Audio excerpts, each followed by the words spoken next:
Lideranças religiosas próximas ao Flávio estão pessimistas com a maneira como os evangélicos têm reagido à candidatura do senador. Em conversas com a sua base, eles afirmam... Gente, a gente tá falando de candidatura de chapa única, é porque já fracassaram todas as alternativas. Não tem mais nenhum partido no meio político que tá interessado em compor chapa. Bom dia, Timóteo, Caça aqui de Madrid, um abraço pra você. Timóteo, ontem me aconteceu uma coisa, eu queria muito falar com você. Ontem eu tava trabalhando no restaurante do hotel e, como eu sou maître aqui em Madrid, também ajudo na recepção, tava dando uma força ao pessoal, né, no salão. E aí veio um casal de brasileiros comer e tal, e papo vai, papo vem. Eu perguntei, e aí, que você se dedica no Brasil? Ah, eu sou deputado por Pernambuco. Eu trabalho com logística, mas também sou deputado por Pernambuco. Agora eu esqueci o nome do cara, mas não vou falar que é um cara um pouco alto, já tem uma certa idade, mas muito gente boa, ele e a mãe dele. Aí, tema de polícia e tal, perguntei, e aí, rapaz? Me perguntou pra quem você vai votar. Aí eu falei, cara, vou votar no Renan. Ah, ele é bom, cara. Esse cara vai fazer o estado ganhando a eleição. Olha só, Timóteo. Cara do Centrão. Um deputado de Pernambuco me falando isso. Sim. Não tô mentindo. Mas eles se conhecem, pô. Super sincero com você aqui. Valeu, Cássio. Ele falou, esse tal de Renan aí. Você tá certíssimo. Os principais políticos... Aliás, os que reconhecem o Renan Santos são os principais. A galera do Centrão que entende mesmo política. Quem vai falar mal do Renan é débil mental bolsonarista, que acha que os votos de opinião que o bolsonarismo tem são os mesmos de 2018. Eu tava vendo até uma entrevista que eu mostrei pra ela mais cedo, de uma pessoa. Aí o cara vive na bolha, sabe? Completamente iludido. Loucura. Agora, quem é político... Insanidade total. E a pessoa consegue falar. Fala, não, o Renan é bom. Ele é férreo. Vai falar que o Renan é ruim. Você pode falar que você não vota, que você discorda do MBL, fala da loira, da Ucrânia, pode falar o que você quiser. Mas você não vai falar que o cara é ruim como candidato. Você já ouviu ele falando? Você já ouviu as propostas dele? Inclusive eu digo isso para os antibolsonaristas que se consideram de direita, conservadores, olavistas. Vocês não podem falar do Renan. Não tem como, né? Eu vi ontem uma postagem, inclusive respondendo uma postagem minha no X, aquele sujeito lá antigo, que é articulista, da Gazeta do Povo, que sempre teve engajamento muito forte, textos. O jornalista é o Flávio Gordon. Aí o Flávio Gordon esculhambando o Renan Santos. Eu não fui perder meu tempo de responder, porque eu estava já deitado, estava cansado. E eu falei, deixa quieto. Eu pensei, vou responder amanhã na rádio. Não sei se ele está assistindo, mas vai chegar nele. Meu filho, Flávio, quem que é o candidato bom? É o Flávio? Você vota no Flávio, por que você não diz? Você pode criticar o Renan, fala que ele até escreveu, não, o MBL é uma linha auxiliar do PT. E o Flávio é o quê?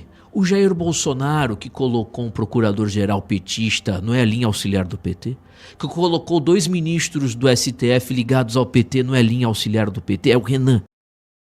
O Flávio Gordon. Então, sabe, eu vejo o comentário de vocês aí, que criticam às vezes o Bolsonaro e falam uma barbaridade dessas. Comentário meio que... Infantil, afeminado. Cara, eu não tô falando aqui que vocês não podem falar do Renan. Agora... vocês não vão assumir que ele é o melhor candidato? Que a melhor proposta é a dele? O único candidato da direita com proposta da direita é o Renan. Ou, na sua opinião, Flávio Gordon, a candidatura, a campanha, a plataforma mais importante é a do Flávio Bolsonaro, a distribuição de celulares para as mulheres? Essa é a proposta da direita? Então, se você acha que e o seu candidato é o Flávio Bolsonaro, joga no lixo os livros que você escreveu, que são bons. Joga no lixo os artigos, pega os seus artigos, imprime e limpa a bunda com eles. Que não vai prestar para absolutamente nada. Se o sujeito se diz conservador e não sei o quê, e diz que vai votar no Flávio Bolsonaro mesmo, que nem aquele débil mental do senhor Paulo Cogos, um completo... Até vou perder meu tempo com Paulo Cogos, que quase 50 anos mora com a mãe e toma Nescau todo dia no final da tarde. Então eu vejo esses caras que há um tempo eu considerei muito pelo nível de entendimento, de conteúdo que eles tinham. E hoje eu vejo um sujeito com conteúdo inteligente, entre aspas, dizer, eu acho que eu voto no Flávio Bolsonaro. Joga fora tudo que você escreveu, velho. Que pelo menos pra mim não vale de mais nada. Nada. Aliás, até o Flávio Gordon, ele nunca criticou o Bolsonaro, eu confundi. O Flávio Gordon sempre passou pano, sempre manteve o silêncio, como alguns outros também, manteve o silêncio a respeito do Jair Bolsonaro, sendo linha, braço auxiliar do PT. Você nunca falou nada. Fala do Cássio Nunes Marques. Quem foi o Cássio Nunes Marques? Indicado ao STF. Ah, mas eu critico. Critica só o Cássio Nunes. Quem colocou o Cássio Nunes no STF? Foi o Lula? Não, o Lula colocou ele no tribunal lá do Piauí. A Dilma também indicou ele para um tribunal do Piauí. Quem colocou ele como ministro do STF? Esses caras, eles amam criticar os sintomas, mas eles fingem que não conhecem a doença. Eles fingem que ficam debatendo qual é o problema do Brasil. Olha, a esquerda entrou no governo, na administração, aí fulano de tal, aí o Eduardo fala daquele jeito, o Carlos, precisamos de união. Mas nenhum desses caras tem coragem de falar da doença. Constantino, por exemplo, é um deles. Constantino é ridículo, porque ele sofre diariamente com os doentes mentais, com os sintomas propagados pela doença, mas ele não fala da doença. Ele não tem coragem de falar como eu estou falando aqui no microfone, porque ele tem medo de perder a audiência dele de débeis mentais. Sua audiência é uma bosta, viu, Rodrigo Constantino? Não vale de nada você ter 50 mil pessoas te vendo se são 50 mil retardados. É melhor você ter um só. Então, fale como eu estou falando aqui, ô Constantino. Jair Bolsonaro é um engodo. Você fala isso? Você não fala. Você não fala, que você é frouxo, igual o Jair Bolsonaro. Você vai falar do Eduardo, você vai falar como se o problema fosse só os filhos, vai falar do Jair Renan, vai falar da escolha dele, mas não vai falar que o Jair Bolsonaro é o engodo responsável, a doença. Quando eu digo a doença, eu quero o melhor para ele de saúde, não desejo o pior para o Jair Bolsonaro.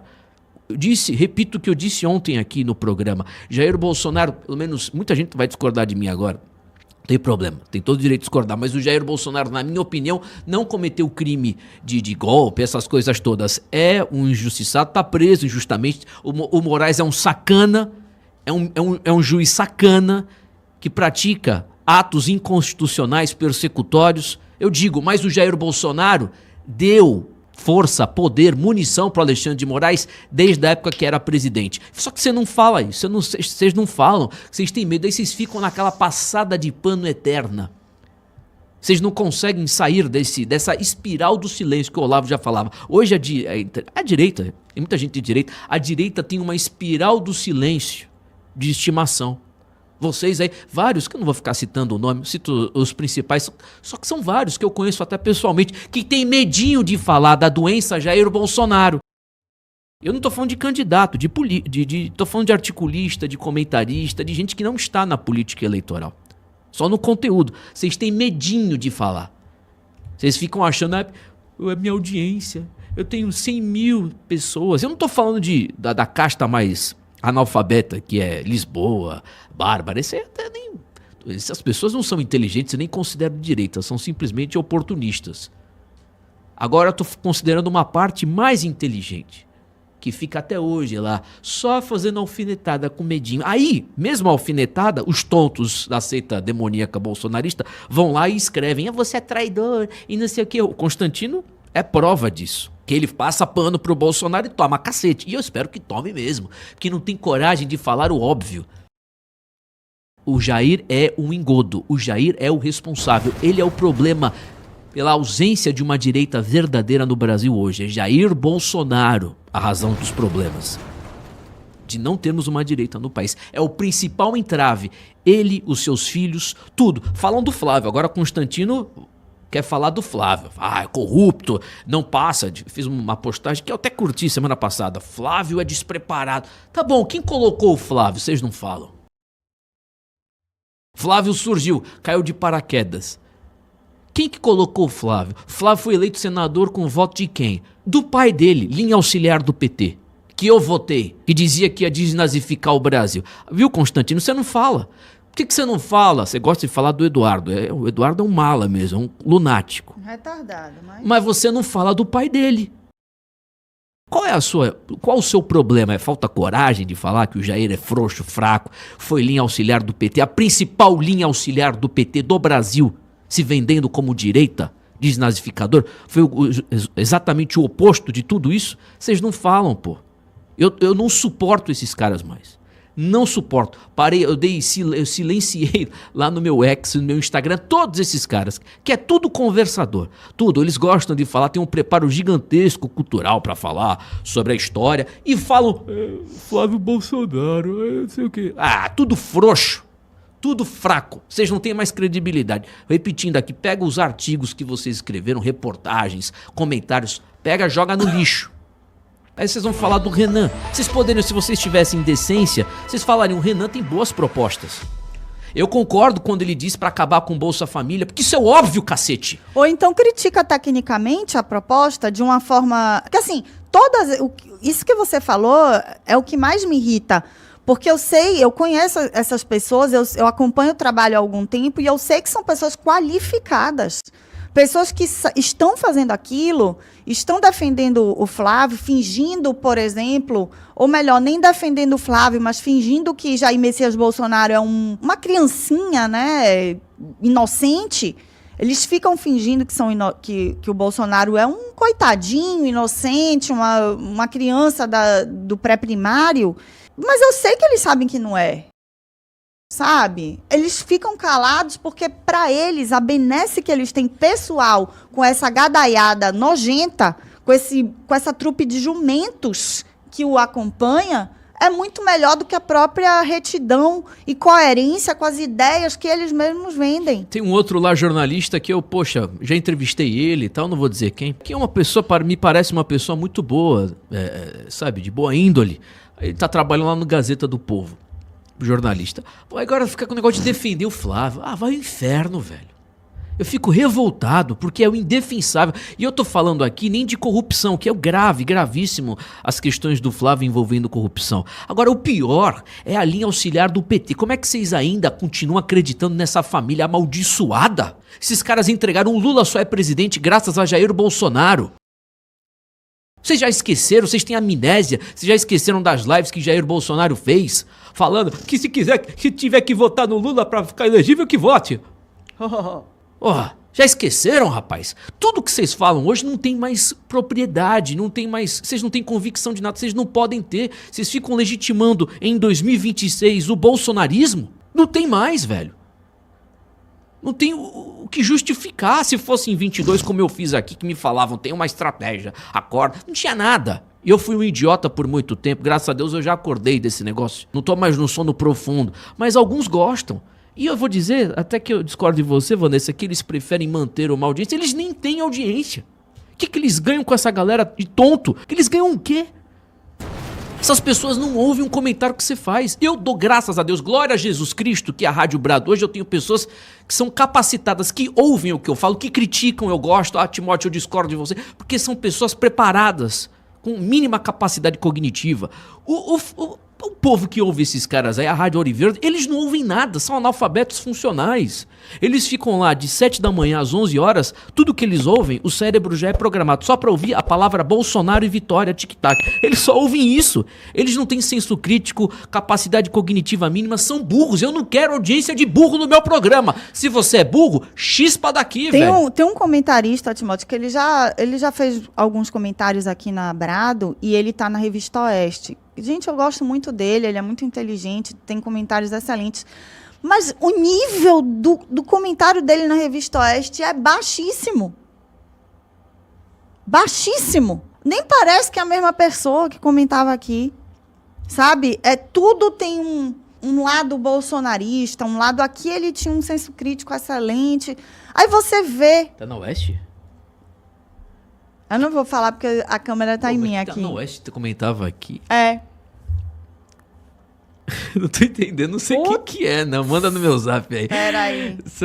Não, tu também não precisa botar na câmera, não, porque a Vanessa não consegue nem fazer a... Eu estou fazendo, você é que é péssimo. Ela fazer, como é que fala? Sussurrar, porque ela fala... Aqui, ó. Ah, mas esse aí... É ele e o sócio dele. Ex-sócio, né? Você tá vendo ele defendendo Flávio. Mas eu nem considero desse nível aí. Aí era só geopolítica. Pra política eles nunca prestaram. Mas ele pega as falas de geopolítica... Não, continuo gostando dele. Não, mas ele pega as falas de geopolítica dele, que ele continua fazendo geopolítica. E aí ele dá uma volta pra falar de como isso vai ser bom ou ruim pro Lula e bom pro Bolsonaro. Sabe aquela coisa... É que eles têm medo de falar a verdade. Eles têm medo. Eles dependem daquilo exclusivamente. Eu também dependo da Brada, meu trabalho aqui. Mas eles dependem não só financeiramente, mas pra eles é motivo pra... Eu acredito que é para completar o coração, Não, acho que encher, não. para falar. Acho que é falta de caráter Eles mesmo. eles acreditam em muita coisa. Eu nem lembrei, porque eles acreditam naquilo lá. Não é desse nível mais inteligente. Porque eu nunca vi eles fazendo indireta aí pra criticar o Bolsonaro. Nunca, esses daí não. Nunca. Outros sim. Criticam os outros, os discípulos. Lideranças religiosas próximas ao Flávio estão pessimistas com a maneira como os evangélicos têm reagido à candidatura do senador. Em conversas com a sua base, eles afirmam que hoje existe uma dúvida no segmento se Flávio será mesmo candidato ao Planalto. A avaliação desses líderes é que a postura desse eleitorado é totalmente distinta de 2022, quando o Bolsonaro concorreu contra Lula. Abre aspas, na época do Bolsonaro existia até um excesso de confiança. Hoje o que a gente mais ouve é se o candidato será mesmo Flávio. Fecha aspas, resumiu um líder religioso à coluna do Jornal Globo, da Bela Megali, coluna de hoje.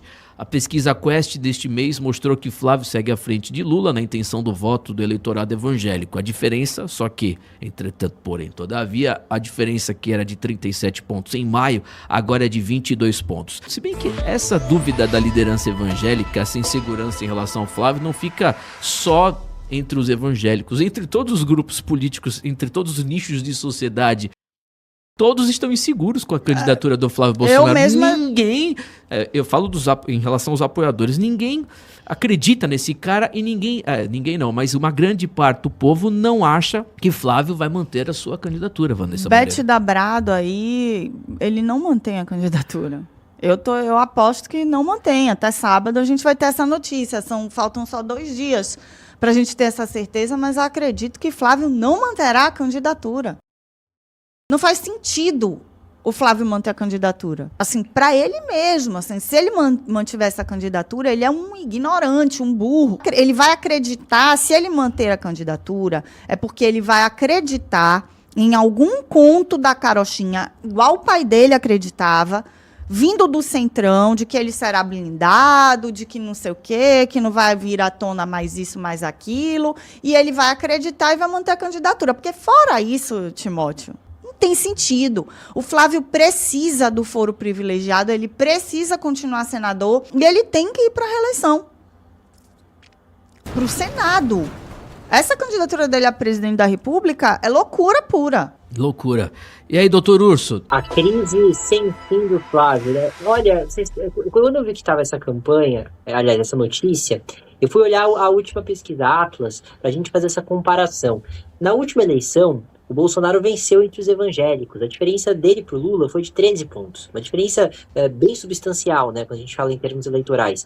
Então, o eleitorado evangélico é o eleitorado mais à direita e mais bolsonarista, fato. E eu peguei a última Atlas para a gente ver quanto que estava a diferença do Flávio para o Lula. E está uma diferença de só 3 pontos. Uma diferença muito pequena, muito pequena. Então, isso demonstra como que o público evangélico está evaporando em relação ao Flávio.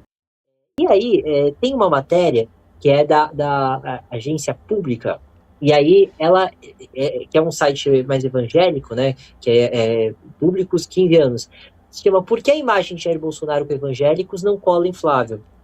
E a matéria estava comentando que eles entrevistaram diversos pastores e todos eles estavam comentando que não tinham vontade de apoiar o Flávio.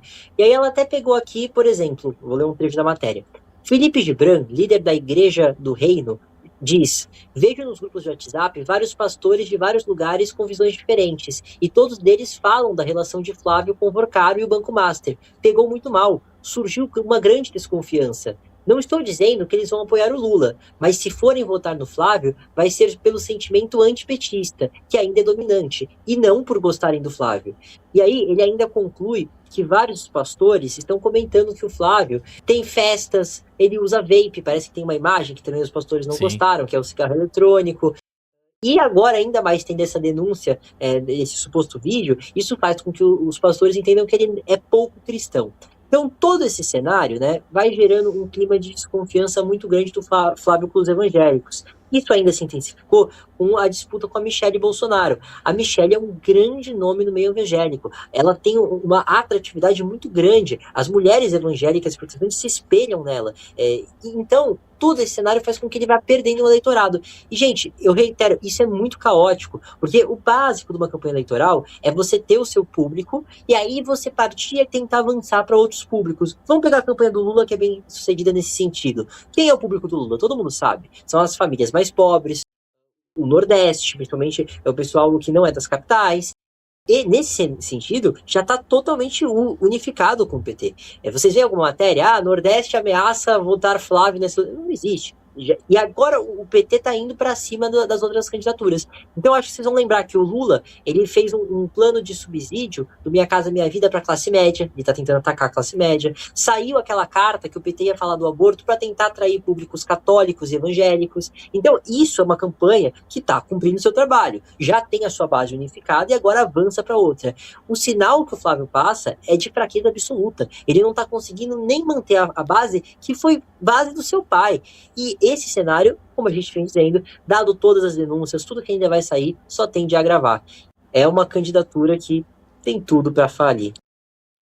Fato, constatação, né, torcida? Exatamente, doutor Urso. Após a Federação União-PP indicar que deve adotar uma posição de neutralidade na eleição presidencial, o presidente do PL, Valdemar Costa Neto, afirmou nesta quarta que o partido não pode lançar uma chapa pura na disputa pelo Palácio do Planalto.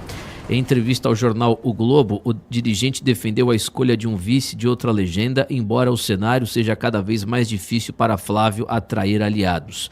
Até o momento, entre os grandes partidos do Centrão, apenas o Republicanos ainda não fechou as portas. Abre aspas, difícil achar um vice, mas vamos descobrir, fecha aspas, disse o Valdemar Costa Neto. Vanessa Moreira, vai ficar chapa pura, vai sobrar quem que vão botar de vice do Flávio Bolsonaro? Estou bastante curioso. Isso sim. Você está apostando que ele vai largar. Eu acho que até sábado tá ele abandona, até o dia 5. Na verdade, não é ele que vai abandonar, é a estratégia. O Valdemar precisa ter um quadro significativo para o PL. Ele não pode cair isso. Ele aturou essa família dentro do PL esse tempo todo. Ele aguentou esse bando de retardado no PL porque ele quer, de fato, continuar com um partido grande, forte e sólido. Então o Valdemar ele já deve estar articulando aí com o Flávio, principalmente porque o que está em jogo para o Flávio é a própria liberdade. Então o Flávio deve estar já sendo articulado isso. Eu imagino que esteja sendo articulado, porque, como bem disse, para o Valdemar... o Flávio não se candidatar, vai endossar o coro de uma narrativa vitimista para os bolsonaristas que vão fazer a sua campanha em cima disso, as parciais, né, no caso, os deputados estaduais, federais, enfim. E o Flávio, declinando da candidatura de presidente da República, ele vai para o Senado, vai ganhar para o Senado, né, também, e vai ajudar também aí a eleger deputados estaduais, federais. Então, eu acho que, nesse atual momento, para o Valdemar também é relevante que o Flávio decline, né, que não exista essa candidatura do Flávio, porque os escândalos do Master, eles abarcam muita gente, eles abarcam de uma forma bastante robusta e sólida. E imagine se o próprio nome do próprio Jair Messias começa a aparecer nesses escândalos após a oficialização da candidatura do Flávio. Aí o Valdemar perde o grande trunfo, né, também para as parciais que ele precisa eleger. Então, gente, não vale a pena a candidatura do Flávio para o Valdemar da Costa Neto. O Correio Brasiliense fez há 2 dias uma matéria muito boa sobre isso, que ele diz o seguinte: veja as mulheres cotadas para vice de Flávio. Aí ele aponta 5 nomes. A maioria que já falou aqui. Primeiro, Daniela Marques, e aí é toda a situação, eu já disse, então se quiserem retomem um pouco atrás, porque vocês conseguem ouvir o comentário, mas ela é do Republicanos e está tendo toda essa crise. Depois a Tereza Cristina, que é do Progressistas, e pulou fora também, então sem chance. E aí agora os nomes do PL, que de fato tem alguma possibilidade. E aí é justamente o que a gente está dizendo. Tá tão difícil a situação que talvez tenha que fazer chapa pura. E aí são 3 nomes que, assim, agregam muito pouco pro bolsonarismo. É a Júlia Zanata, que já tinham discutido ela, e assim, Gente, é uma radical bolsonarista do Sul, não tem muito o que dizer. Que tipo, a ideia do vice é tentar atrair uma parcela do eleitorado. Então, por exemplo, a Tereza Cristina traria o agro, traria a credibilidade do alto clero, a Daniela traria a Faria Lima.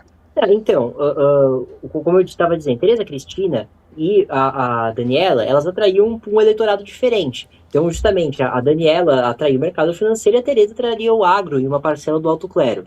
Juliana Zanata, a Júlia Zanata, quem que a Júlia Zanata atrai? Assim, que eleitorado diferente? Ela é uma radical bolsonarista do Sul. Não vai atrair ninguém. Ela é se for o nome dela, é caótico. Porque a única coisa que ela vai fazer é atiçar um pouco a base mais radical, que já tá com o Flávio. É uma base que, assim, o Bolsonaro pode matar alguém, assaltar um banco, né? Como vocês falaram hoje, que não vai mudar. No caso, os outros nomes, Bia Kicis, os mesmos comentários. Tudo que eu falei pra data, a Bia Kicis é uma radical do Distrito Federal, não vai atrair ninguém. E Priscila Costa, que talvez essa seja a mais interessante, porque a Priscila Costa, ela é uma vereadora de Fortaleza, mas, ao menos, ela tem renome nos meios evangélicos, né? Então, ela seria talvez a menos pior. Mas, assim, gente, a gente está falando de candidatura de chapa única, é porque já fracassaram todas as alternativas, não tem mais nenhum partido no meio político que está interessado em compor chapa. Isso já é fim de carreira, isso já mostra que a campanha fracassou.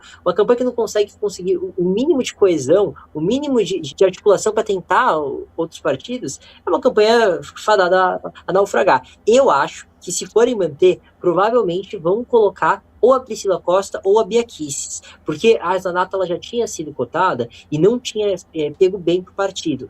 Se mantiverem a candidatura do Flávio, vai ser tão a trancos solavancos que vão pegar uma mulher não tão forte no partido, e aí nesse sentido eu acho que a Priscila faz bastante sentido, e tentar enfiar a goela abaixo. Mas olha, fim de carreira total para a campanha do Flávio. Fim de carreira total. Só no último mês o meu canal gerou mais de 2,4 milhões de visualizações. E isso me garantiu uma receita estimada acima dos 14 mil reais, divulgando as ideias do MBL e da missão. E se você tem vontade de criar o seu próprio canal de cortes, é só clicar no primeiro link da descrição ou no QR Code que tá aparecendo aqui no meio da sua tela agora.